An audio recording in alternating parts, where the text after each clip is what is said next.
ರೇಣುಕಾಸ್ವಾಮಿಗೆ ಚಿತ್ರಹಿಂಸೆ ಕೊಟ್ಟು ಕೊಲೆ ಮಾಡಿದಂತಹ ಪ್ರಕರಣ ಸಂಬಂಧ ಜೈಲು ವಾಸವನ್ನು ಅನುಭವಿಸ್ತಾ ಇದ್ದಾರೆ ನಟ ದರ್ಶನ್ ಸೇರಿದಂತೆ ಗ್ಯಾಂಗ್. ಇನ್ನು 6 ತಿಂಗಳು ದರ್ಶನ್ಗೆ ಜೈಲೂಟ ಖಾತ್ರಿನಾ? ಹಾಗಾದ್ರೆ 6 ತಿಂಗಳು ಜೈಲಿನಿಂದ ಹೊರಬರೋದು ದರ್ಶನ್ ಕಷ್ಟವಾಗುತ್ತಾ? ಅವರ ಮಾತುಗಳನ್ನ ಆಲಿಸಿದಾಗ ಬಹುಶಃ ಹೌದು ಅಂತ ಅನಿಸ್ತಾ ಇದೆ. ಪತ್ನಿ ಮತ್ತು ಮಗನ ಭೇಟಿ ವೇಳೆ ದರ್ಶನ್ ಈ ಮಾತನ್ನ ಹೇಳಿದ್ದಾರೆ ಅಂತ ತಿಳಿದು ಬಂದಿರೋದು.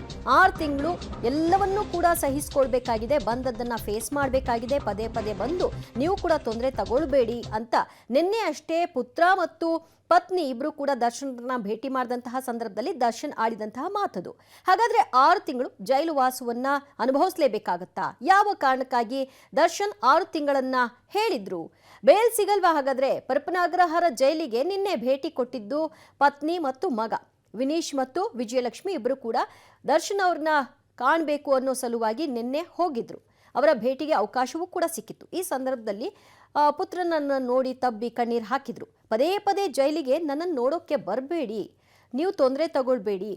ಸೊ ಪದೇ ಪದೇ ಅಂದರೆ ಇದು ಒಂದ್ಸರಿ ಇದು ಫೇಸ್ ಮಾಡಲೇಬೇಕು ಅಂತ ನಿರ್ಧಾರ ಆದಾಗ ನೀವು ಎಷ್ಟೇ ಸರಿ ಬಂದರೂ ಕೂಡ ನಾನು ಇಲ್ಲಿ ಒಳಗೆ ಇರ್ತೀನಿ, ನೀವು ಹೊರಗಿರ್ತೀರ ಅಷ್ಟೇನೆ ಅಂತ. ಇನ್ನು 6 ತಿಂಗಳು ನನಗೆ ಕಷ್ಟ ಆಗುತ್ತೆ. ಈ ಕಷ್ಟ ಯಾಕೆ ಅಂತಂದರೆ ಮಗನನ್ನು ಮತ್ತು ನಿಮ್ಮನ್ನು ಇಬ್ಬರನ್ನು ಕೂಡ ದೂರ ಇರಬೇಕಾಗತ್ತೆ ಈ 6 ತಿಂಗಳು. ಈ ಕಾರಣದಿಂದಾಗಿ ಕಷ್ಟ ಆಗುತ್ತೆ. ಮಗನನ್ನು ತಪ್ಪಿಕೊಂಡು ಈ ಸಂದರ್ಭದಲ್ಲಿ ಧೈರ್ಯವನ್ನು ತುಂಬಿದ್ದಾರೆ ದರ್ಶನ್. ಮಗ ಮತ್ತು ಪತ್ನಿ ಕೂಡ ಈ ಸಂದರ್ಭದಲ್ಲಿ ದರ್ಶನ್ಗೆ ಧೈರ್ಯ ತುಂಬುವಂಥ ಮಾತುಗಳನ್ನ ಆಡಿದ್ದಾರೆ. ಮುಂದಿನ ಕಾನೂನು ಹೋರಾಟದ ಬಗ್ಗೆ ಪತ್ನಿ ಜೊತೆಗೆ ಒಂದಷ್ಟು ಚರ್ಚೆಗಳು ಕೂಡ ಆಗಿದೆ ಅಂತ ತಿಳಿದು ಬರ್ತಾ ಇದೆ. ಈ ಹೊತ್ತಿನಲ್ಲಿ 6 ತಿಂಗಳು ದರ್ಶನ್ಗೆ ಬೇಲ್ ಸಿಗಲ್ವಾ ಅನ್ನುವಂತಹ ಪ್ರಶ್ನೆ ಮೂಡ್ತಾ ಇದೆ. ಯಾಕಂದ್ರೆ 6 ತಿಂಗಳು ಇದೆಲ್ಲವನ್ನು ಕೂಡ ಸಹಿಸಿಕೊಳ್ಬೇಕು, ಕಷ್ಟವಾಗುತ್ತೆ ಅಂತ ದರ್ಶನ್ನೇ ಹೇಳಿದ್ರಿಂದ ಕುಟುಂಬ ಹೊರತುಪಡಿಸಿ ಬೇರೆಯವರಿಗೆ ಅವಕಾಶ ಬೇಡ ಅನ್ನುವಂತಹ ಮಾತುಗಳನ್ನು ಕೂಡ ದರ್ಶನ್ ಹೇಳಿದ್ದಾರೆ ಅಂತ ತಿಳಿದು ಬರ್ತಾ ಇದೆ. ಸೊ ಕುಟುಂಬದವರು ಮಾತ್ರ ಭೇಟಿಗೆ ಅವಕಾಶ ಸಿಗ್ಲಿ ಅಂತ ಜೈಲು ಅಧಿಕಾರಿಗಳಿಗೆ ಈ ಕುರಿತಾಗಿ ದರ್ಶನ್ ಅವರು ಮನವಿ ಮಾಡ್ಕೊಂಡಿದ್ದಾರಂತೆ. ಬೇರೆ ಬೇರೆ ಅವರು ಸ್ನೇಹಿತರಿರಬಹುದು, ಸಿನಿಮಾ ಇಂಡಸ್ಟ್ರಿಯಲ್ಲಿರಬಹುದು, ಯಾರಾದರೂ ಬರ್ತಾ ಇರ್ತಾರೆ. ನಿನ್ನೆ ವಿನೋದ್ ಪ್ರಭಾಕರ್ ಕೂಡ ಭೇಟಿಗೆ ಹೋಗಿದ್ದೆ ಅಂತ ಹೇಳ್ಕೊಂಡ್ರು. ಆ ರೀತಿಯಾಗಿ ಬೇರೆಯವರೆಲ್ಲ ಬರೋದು ಬೇಡ, ಕುಟುಂಬಕ್ಕೆ ಮಾತ್ರ ಅವಕಾಶ ಕೊಡಿ ಅಂತ ಅವ್ರು ಹೇಳಿದ್ದಾರೆ. ಆದರೂ ಕೂಡ ಪತ್ನಿ ಮತ್ತು ಪುತ್ರನಿಗೆ ಪದೇ ಪದೇ ಬರಬೇಡಿ, ತೊಂದರೆ ತಗೋಬೇಡಿ, 6 ತಿಂಗಳು ಎಲ್ಲವನ್ನು ಕೂಡ ಬಂದದ್ದನ್ನೆಲ್ಲ ಅನುಭವಿಸಬೇಕಾದಂತಹ ಪರಿಸ್ಥಿತಿ ಇದೆ, ದೂರ ಇರಬೇಕಾದಂತಹ ಅನಿವಾರ್ಯತೆ ಇದೆ.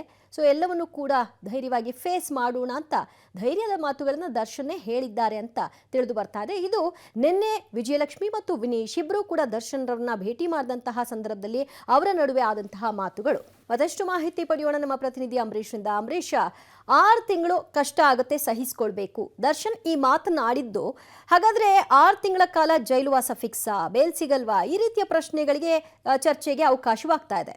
ಖಂಡಿತ ದಿವ್ಯಾ, ಈಗಾಗಲೇ ನಿನ್ನೆ ಏನು ವಿಜಯಲಕ್ಷ್ಮಿ ಮತ್ತು ಮಗನನ್ನ ಕರ್ಕೊಂಡು ದರ್ಶನನ್ನ ಭೇಟಿ ಮಾಡಿದ್ರು. ಆ ಸಮಯದಲ್ಲಿ ಸಾಕಷ್ಟು ಘಟನೆ ಬಗ್ಗೆ ಮಾತನಾಡಿದ್ರು. ಜೊತೆಗೆ ಮಗನಿಗೂ ಮತ್ತು ಹೆಂಡತಿಗೂ ಹೇಳಿರೋದು ಒಂದೇ ಮಾತು, ಇನ್ನು 6 ತಿಂಗಳು ಕಷ್ಟ ಆಗ್ತದೆ, ನಾನು ಸಹ ಬೇಲ್ ಆಗೋದು ಸಹ ಕಷ್ಟ ಆಗ್ಬೋದು, ಹಾಗಾಗಿ 6 ತಿಂಗಳು ಏನು ಬಂದರೂ ಅದನ್ನ ನಿಭಾಯಿಸ್ಕೊಂಡು ಹೋಗ್ಬೇಕು ಅನ್ನೋ ಧೈರ್ಯದ ಮಾತುಗಳನ್ನ ಹೆಂಡತಿಗೆ ಮತ್ತು ಮಗನಿಗೆ ಹೇಳಿರುವಂಥದ್ದು. ಇನ್ನು ಈಗಾಗಲೇ ಪೊಲೀಸ್ನ ತನಿಖೆಯಲ್ಲೂ ಸಹ ಸಾಕಷ್ಟು ಎವಿಡೆನ್ಸ್ಗಳು ಸಿಕ್ಕಿರೋ ಹಿನ್ನೆಲೆ ಅಷ್ಟು ಈಸಿಯಾಗಿ ಬೇಲ್ ಸಿಗೋ ಸಾಧ್ಯತೆ ಇಲ್ಲ. 90 ದಿನ ಚಾರ್ಜ್ ಶೀಟ್ ಸಲ್ಲಿಕೆ ಆಗ್ತದೆ. ಚಾರ್ಜ್ ಶೀಟ್ ಸಲ್ಲಿಕೆ ಆದ ನಂತರ ಏನು ಬೇಲ್ ಅಪ್ಲಿಕೇಶನ್ ಮೂವ್ ಮಾಡಬೇಕು. ಅದು ಇಲ್ಲಿ ಬೇಲ್ ಹಾಕಿದ ತಕ್ಷಣ ಲೋಯರ್ ಕೋರ್ಟಲ್ಲಿ ಬೇಲ್ ಆಗಿಲ್ಲ ಅಂದ್ರೆ ಹೈಕೋರ್ಟ್ಗೆ ಹೋಗ್ಬೇಕು, ಹೈಕೋರ್ಟಲ್ಲಿ ಏನಾದರೂ ಆಗಿಲ್ಲ ಅಂದ್ರೆ ಸುಪ್ರೀಂ ಕೋರ್ಟ್ ತನಕ ಬೇಲ್ ಅಪ್ಲಿಕೇಶನ್ ಹೋಗ್ಬೇಕಾಗ್ತದೆ. ಹಾಗಾಗಿ 6 ತಿಂಗಳು ದರ್ಶನ್ ಈಗಾಗಲೇ ಮಾನಸಿಕವಾಗಿ ಬೇಲ್ ಸಿಗಲ್ಲ ಅಂತ ತಯಾರಿ ಆಗಿದ್ರ. ಆ ಹಿನ್ನೆಲೆಯಲ್ಲಿ ಹೆಂಡತಿಗೆ ಮತ್ತು ಮಗನಿಗೆ ಒಂದು ಧೈರ್ಯವಾಗಿ ಹಿರಿ, ಪದೇ ಪದೇ ನೀವು ಜೈಲಿಗೆ ಬರೋದು ಬೇಡ, ಏನಾದರೂ ಬೇಕು ಅಂದಾಗ ನಾನು ಫೋನ್ ಮುಖಾಂತರ ಮಾತಾಡ್ತೀನಿ ಅನ್ನೋ ಮಾತನ್ನ ಹೇಳಿರುವಂಥದ್ದು ದಿವ್ಯಾ. ಥ್ಯಾಂಕ್ ಯು ಅಂಬರೀಶ್ ನಿಮ್ಮೆಲ್ಲ ಮಾಹಿತಿಗೆ. 6 ತಿಂಗಳು ದರ್ಶನ್ಗೆ ಜೈಲೂಟ ಫಿಕ್ಸಾ ಅನ್ನೋ ಪ್ರಶ್ನೆ ಮನೆ ಮಾಡಿದೆ. ಕಾರಣ 6 ತಿಂಗಳು ಕಷ್ಟ ಆಗುತ್ತೆ, ದೂರ ಇರಲಿಕ್ಕೆ ಎಲ್ಲವನ್ನೂ ಕೂಡ ಸಹಿಸಿಕೊಂಡು ಮುಂದಕ್ಕೆ ಹೋಗಬೇಕು ಅನ್ನೋ ಮಾತುಗಳನ್ನ ದರ್ಶನ್ ಆಡಿದ್ದಾರೆ.